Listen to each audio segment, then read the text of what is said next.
What's going on, people? The knife we're going to be looking at and talking about today is the 3-inch non-flipper XM 18. Now this one in particular is rocking the spear point blade. The one that I chose has the red G10 scales. The designated steel for the one in my possession is CPM 20 CV, if the camera will focus, to which it doesn't want to focus for some reason, but here we go. CPM 20 CV. And this one is also part of the tryway pivot system family. Now, let's go with the specs of this knife. The overall length is 7.125 inches. The blade length is 3 inches. The cutting length is 2.75 inches. The blade at its widest point is 1 inch, and the blade thickness is 0.14.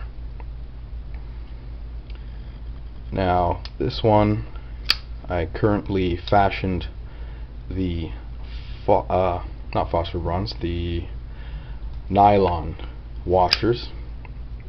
But when you purchase the knife, it is pre-installed with the caged bearings, and then you also have the option of putting phosphor bronze washers as what comes with the knife when purchased. Let's do some size comparisons here. I'll have the A.S.O.K.A Shaman. We'll line it up pivot to pivot. Next up, we got the A.S.O.K.A Delica.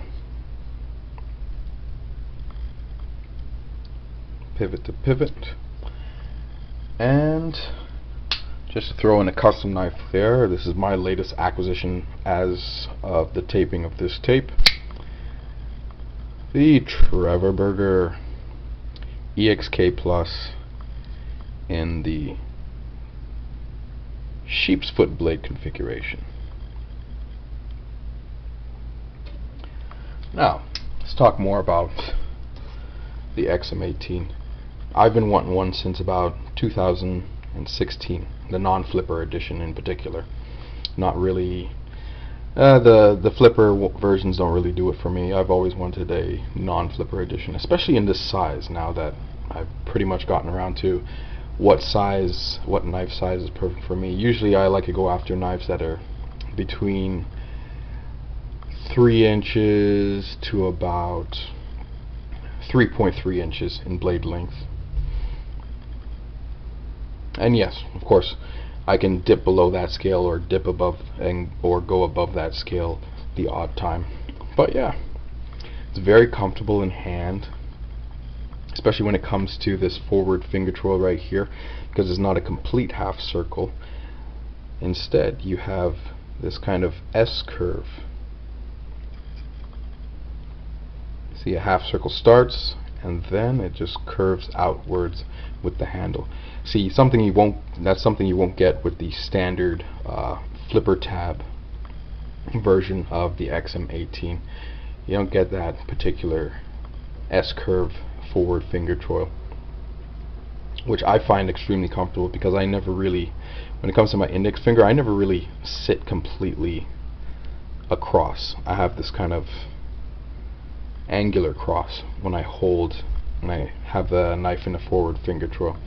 It's very comfortable. The jimping is quite functional. Sorry, the camera keeps blurring out here. Jimping is very functional. They kind of did something. They have something different with the jimping. I think this is standard with Hinderer knives. See, normally the tool that they use to make the jimping, it either creates a half circle right at the midway point of the tool, or they go a little bit lower and make it less than half a circle. With the jimps on this, it's a little bit above half, and what that creates is when you're just running across the knife itself, it's very smooth, but once you start putting a little bit more flesh into it, start pressing down a bit more, it actually hooks on, because there's a little bit of hooking. So it's grippy when you want it to, and yet smooth when you don't want it to grip so much, which I really like. I actually appreciate that about this knife. Let's talk about what else. Oh yes, I'm going to talk about the steel boot, that steel lock insert. Right in there you have the detent ball. I don't know if you could actually see this exactly, but the way they did this was they actually have a circle cutout around the steel boot, sitting around the detent ball itself. So while the detent ball at first glance looks like it's pressed into the steel boot, it's actually not. It's actually pressed into the titanium itself. And with Hinderers, typically they are set tip down. So once I got mine, I just adjusted it to tip up carry. You got the red G10, has that grippy diamond-like texture to it, which is really nice. Not much to say in terms of hot spots with this knife. It's not really much hot spotting going on, although there's just a little bit when it comes to like tougher tasks, but nothing to really declare it a hotspot magnet, to say the least. Let me talk about disassembling and reassembling this knife. Now, with normal pivot systems, the female portion is a blind hole, so when it goes in, so when the male portion of the pivot screw goes in, it has a stopping point. Whereas with this, the female pivot is through and through. So that little portion right there is actually the bottom of the male portion of the pivot system. And you have to be careful, and this is something I don't really hear too many Hinderer owners talk about when it comes to talking about XM18s, is that you have to be mindful of how tight you make the pivot. Because too tight, then you have the whole system fighting itself, because now it's that point where it's like coming in much tighter than the rest of it. And once you find that sweet spot, this, you won't be needing any Loctite. Mine, I have not put any Loctite on it, and I've had no problems with screws loosening up. The only time I've ever actually had problems with screws loosening up was when I made the pivot too tight, which is surprisingly easy to do. So you have to be mindful of that. Another thing too, you have to have the spanner side to keep the female portion stable when adjusting the pivot. If you're just simply pressing it with your fingers and then adjusting from here, it won't adjust properly. In fact, you'll actually loosen it, and loosen it undesirably. So that's another thing to keep in mind here. But yeah, other than that, I currently have it with the Teflon washers. It's very smooth. Can you back flick it? Yes, you can. And the whole thing with the back flicking is that most people, they look at Spydercos, for example, and when they do the back flick with Spydercos, you have a hole, so it's an intrusion, so you can use the back, you're using the back of your nail, and you have a much larger contact point with that, and it's very, so therefore it's very simple to do, very easy to do. Whereas with a thumb-studded knife, it's very different, right? One, you have a smaller point of contact, and two, if you're using the top of your nail, your top of your nail is not doesn't adhere to the circular shape of the thumb stud, so you're going to be slipping and sliding and most likely just scuffing up the back of your nail. So what you're doing is you're actually, instead of going using the top of the nail, like what you would use with a Spyderco, you would actually go just behind it, just underneath the nail itself, just underneath that portion right there, and you charge it. And yeah, easier said than done when I'm just looking through the camera doing this, but yeah. Can you back flick it? Yes, you can, and you could do so with authority, with some authority. Alright, let's talk about the test. And it was an interesting test because this is the first time me testing M390 analog steel, let alone owning a knife in M390 or any of the M390 analogs. And the testing was quite surprising to me, and one of my friends brought this up too, was a certain point where it just simply, like, you know, it kind of underperformed with the factory edge, and then he sharpened it and got a little bit better. And I have something relatively similar with this, so I'm going to put up some test footage and then we'll get right back to it. Alright, so the cardboard that I use in the testing is the Amazon packaging cardboard. And as I was mentioning before, my friend who does sharpening as a side gig, he has an XM18 tryway pivot flipper with the 3-inch blade. And as we were talking, he was mentioning that the factory edge wasn't really performing very well. It was kind of underperforming. So then he sharpened it, and after the first sharpening, he said that it performed a little bit better, but still underperforming for what the steel is.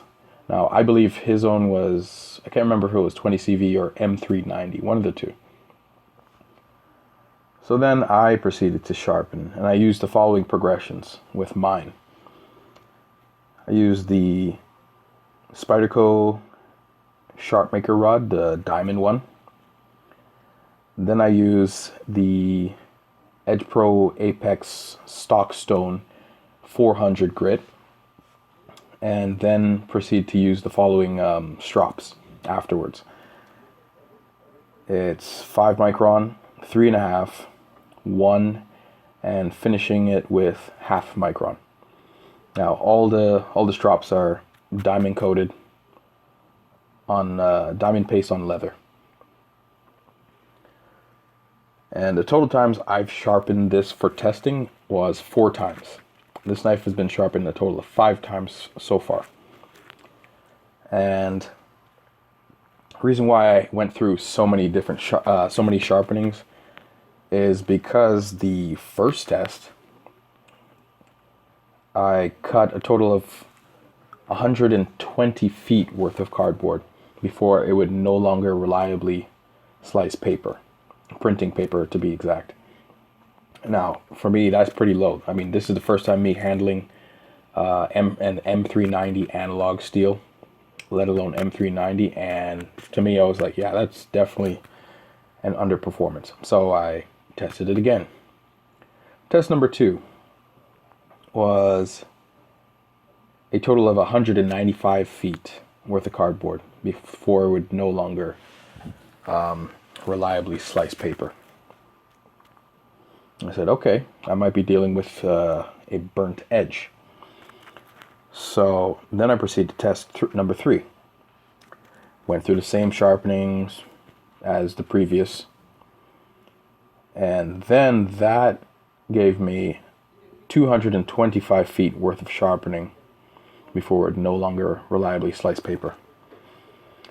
So then on the 4th and final, I decided to change it up just a little bit with the grit progression in the sharpening process. I saw some success with my testing of S30V versus L-Max with this particular progression. So then I decided to try it with this. And that sharpening progression is simply using just the Spyderco Sharpmaker diamond rod. but the progression with the strops remained the same. And this in itself, I was able to cut 336 feet worth of cardboard before we'd no longer reliably slice printing paper. Now that's a huge jump. From the very first test, it was 120. And now at the fourth testing, 336. So I was definitely dealing with some burnt edge. So that's definitely something to keep in mind if you were to get a Hinderer and in one of these M390 or M390 analog steels, is that you might be dealing with a potentially burnt edge. And I did say that I made a total of 5 sharpenings. The first one was just for general use, you know, taking away that factory edge. Anyways, that's it for the testing. Let's go back up top. And we're back. So, what do I think of this knife overall? I think it's really nice. Really comfortable for my hand size in particular. I don't have big hands, and as you can see here, like even just sitting in the back, my hands, like, you know, still have a little bit of pummel sticking in the back there. But yeah, overall, knife very comfortable. It's seen plenty of pocket time since I owned it, and I'm very glad to have it. I've been wanting one since 2016, a non-flipper edition, and now that it's here, I'm glad I have it. I'm very glad I have it. Very useful, not too thick, not too thin, just right for my particular level of use. And that S-shaped finger twirl right here, forward finger twirl, it's very comfortable for certain grips that I employ. Even this one, the odd time. Great utility tool. But one thing I would point out is that, one, yeah, just be mindful of adjusting pivots, and two, this detent ball, it's a stainless steel detent ball. It's not ceramic, and I wish Hinderers would actually come with the ceramic detent ball rather than the steel, because the steel will wear out a lot faster, and this in turn will hinder some of the knife's action and smoothness when it comes to the pivotal motion. But so far it's alright. You know, this is the not phosphor, this is the nylon washers, and it's still smooth the way I like it, because I don't really like thumb deployable knives to have that, like, you know, super drop shut business. I mean, I don't mind it if the knife comes with it, but I'd rather have it smooth but controllable at the same time. Alright, and definitely hoping to see different blade shapes for this size non-flipper XM18. Hoping to see particularly the Warncliffe and the sheep's foot. Those are the two I'm really looking forward to, and hope that Hinderer actually gets those out sometime in the near or far future. With that being said, that's the review. Hope you all have a great day, and I'm out.